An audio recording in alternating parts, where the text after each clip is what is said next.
പ്രിയമുള്ള തൊഴിലാളി സുഹൃത്തുക്കളെ,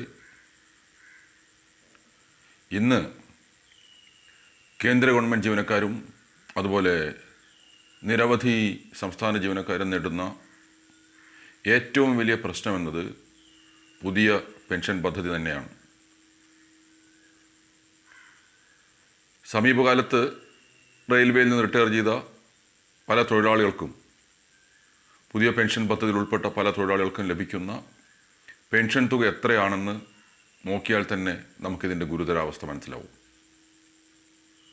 46,000 രൂപ ശമ്പളം വാങ്ങിച്ച ഒരു തൊഴിലാളിക്ക് പുതിയ പെൻഷൻ പദ്ധതിയിൽ കിട്ടുന്നത് 2,000 രൂപയാണ് പെൻഷൻ.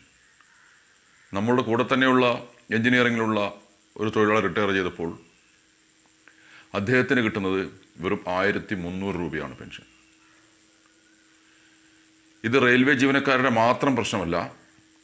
പോസ്റ്റൽ മേഖലയിലും മറ്റ് കേന്ദ്ര ഗവൺമെൻറ് മേഖലയിലും ജോലി ചെയ്യുന്ന നിരവധി തൊഴിലാളികൾക്ക് ഇത്തരത്തിൽ ന്യൂ പെൻഷൻ സ്കീം എന്ന ഒരു വലിയ വിപത്തിൻ്റെ ഇരയാവേണ്ടി വന്നിട്ടുണ്ട്.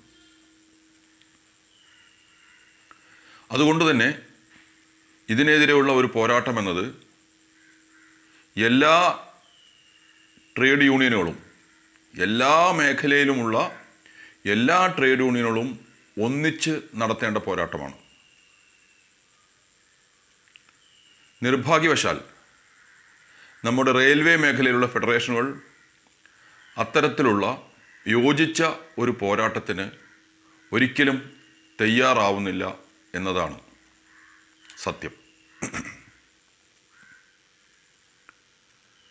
റെയിൽവേയിലെ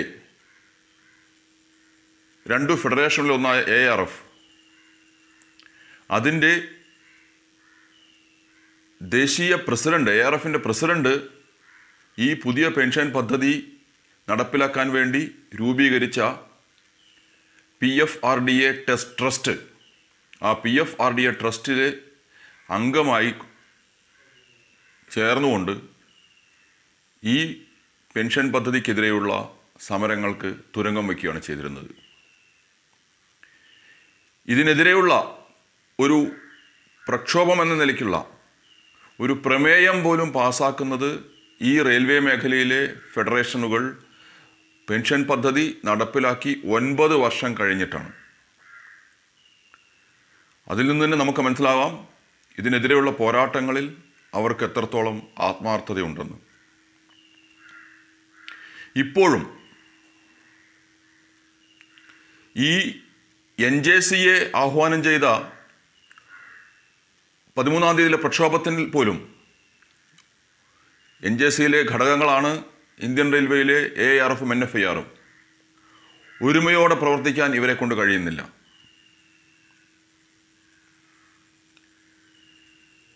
എന്ന് മാത്രമല്ല, ഓരോരുത്തരും ഞങ്ങൾ ശരിയാക്കും എന്ന് പറഞ്ഞ് ഈ വിഷയത്തെ നീട്ടിക്കൊണ്ടുപോയി 2004 നിന്നും 2019 എത്തിച്ചിരിക്കുകയാണ്. നഷ്ടമാർക്കാണ്? NPS ഉൾപ്പെട്ട സാധാരണ തൊഴിലാളിക്കാണ് അതിൻ്റെ നഷ്ടം. നമുക്ക് റെയിൽവേക്ക് പുറത്ത് മറ്റു മേഖലകളിലുള്ള തൊഴിലാളികളുടെ ഐക്യത്തെക്കുറിച്ച് നമ്മൾ പരിശോധിക്കുകയാണെങ്കിൽ ഇന്ത്യയിലെ BMS ഒഴികെയുള്ള എല്ലാ ട്രേഡ് യൂണിയനുകളും കൊടിയടയാളം നോക്കാതെ, ആശയപരമായ ചായ്വുകൾ നോക്കാതെ തൊഴിലാളികളുടെ ആവശ്യങ്ങൾക്ക് വേണ്ടി ഒരു കുടക്കീഴിൽ അണിനിരക്കുന്ന കാഴ്ചയാണ് നമ്മൾ കാണുന്നത്. കഴിഞ്ഞ ജനുവരി 8-9 നടന്ന ദേശീയ പണിമുടക്കിൽ ഏകദേശം 20 കോടിയോളം തൊഴിലാളികൾ പങ്കെടുത്തു എന്നാണ് കണക്ക്. ആ 20 കോടി തൊഴിലാളികളിൽ ഒരു വലിയ വിഭാഗം പെൻഷൻ ഇല്ലാത്തവരോ പെൻഷൻ അർഹതയില്ലാത്തവരോ ആണ്. എന്നിട്ട് പോലും അന്നത്തെ ആ പണിമുടക്കിന് മുന്നോട്ട് വച്ച ആവശ്യങ്ങളിൽ ഒന്ന് പുതിയ പെൻഷൻ പദ്ധതി നിർത്തലാക്കുകയും പകരം പഴയ പെൻഷൻ പദ്ധതി തുടരുകയും നിയമപ്രകാരമുള്ള പെൻഷൻ തൊഴിലാളികൾക്ക് നൽകുകയും വേണമെന്നാണ്. എന്നാൽ ഈ 2 ഫെഡറേഷനുകളും ഈ പെൻഷൻ പദ്ധതിക്ക് എതിരെ വിശാലമായ ഒരു ഐക്യവേദിയിൽ അണിനിരക്കുവാൻ തീരെ സന്നദ്ധത കാണിക്കുന്നില്ല. NJCA എന്ന് പറയുന്ന national joint council for action എന്ന് പറയുന്ന സംവിധാനത്തിനകത്ത് തന്നെ ഈ റെയിൽവേയിലുള്ള AARF-ഉം NFIR-ഉം അതുപോലെ തന്നെ മറ്റ് കേന്ദ്ര ജീവനക്കാരുടെ സംഘടനകളുടെ ഫെഡറേഷനും ഒക്കെ അംഗങ്ങളാണ്. പക്ഷേ റെയിൽവേ എന്ന് പറയുന്ന ഇത്രയും വലിയൊരു സംവിധാനത്തിനകത്ത് പ്രക്ഷോഭങ്ങൾ കരുത്താർജിക്കണമെങ്കിൽ എല്ലാ മേഖലയിലുമുള്ള തൊഴിലാളികളും, നേരത്തെ ഞാൻ പറഞ്ഞതുപോലെ, പുറത്ത് നമ്മൾ കാണുന്നത് പോലെ കാറ്റഗറി നോക്കാതെ, അതുപോലെ തന്നെ സംഘടന നോക്കാതെ എല്ലാ മേഖലയിലുമുള്ള തൊഴിലാളികളും ഒരു വേദിയിൽ അണിനിരന്ന് പ്രക്ഷോഭവുമായി മുന്നോട്ട് പോയാൽ മാത്രമേ ഗവൺമെൻറ്റിൻ്റെ ഈ തൊഴിലാളി വിരുദ്ധ നടപടിയെ നിർത്തലാക്കാൻ നമുക്ക് കഴിയൂ.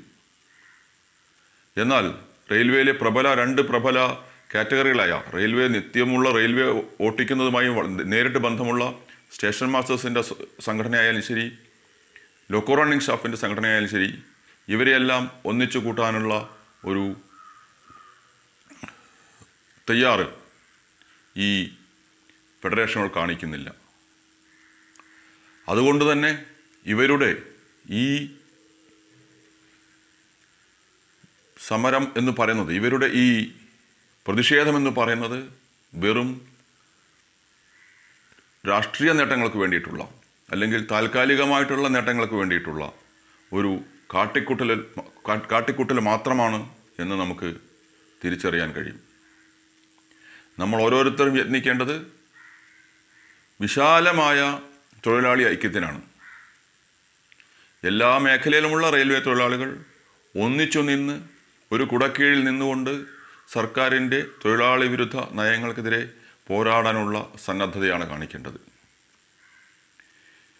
എന്നാൽ നിരവധി കാരണങ്ങൾ കൊണ്ട് ഈ ഫെഡറേഷനുകൾ ഇത്തരത്തിലുള്ള ഒരു ഐക്യത്തെ ഒരിക്കലും പിന്തുണയ്ക്കില്ല എന്നുള്ളതാണ് യാഥാർത്ഥ്യം. ഈ AARF-ഉം, അതായത് SRM-ൻ്റെ AARF-ഉം SRES-ൻ്റെ NFIR-ഉം അംഗങ്ങളായിട്ടുള്ള NJCA ആഹ്വാനം ചെയ്യുന്ന പ്രക്ഷോഭങ്ങളുടെ പോലും പ്രചരണമോ അല്ലെങ്കിൽ അതിനെതിരെയുള്ള പ്രകടനങ്ങളോ ഒന്നും ഈ രണ്ട് ഫെഡറേഷനുകളിലും പെട്ട സംഘടനകൾ ഒന്നിച്ച് നടത്താൻ തയ്യാറാവുന്നില്ല. എങ്ങനെയാണ് തൊഴിലാളികൾക്കിടയിൽ പിന്നെ ഐക്യത്തിൻ്റെ ഒരു സന്ദേശമുണ്ടാവുക? അതുകൊണ്ട് തന്നെ ഈ സമരം എന്ന് പറയുന്നത് തൊഴിലാളികൾ ഒന്നിച്ചു നിന്ന് ചെയ്യേണ്ടതാണ്. എന്ന് നമ്മൾ ഒന്നിക്കുന്നുവോ അന്ന് മാത്രമേ നമുക്ക് വിജയം കൊയ്യാൻ കഴിയുള്ളൂ എന്ന് മാത്രമാണ് നിങ്ങളോട് എനിക്ക് പറയാനുള്ളത്.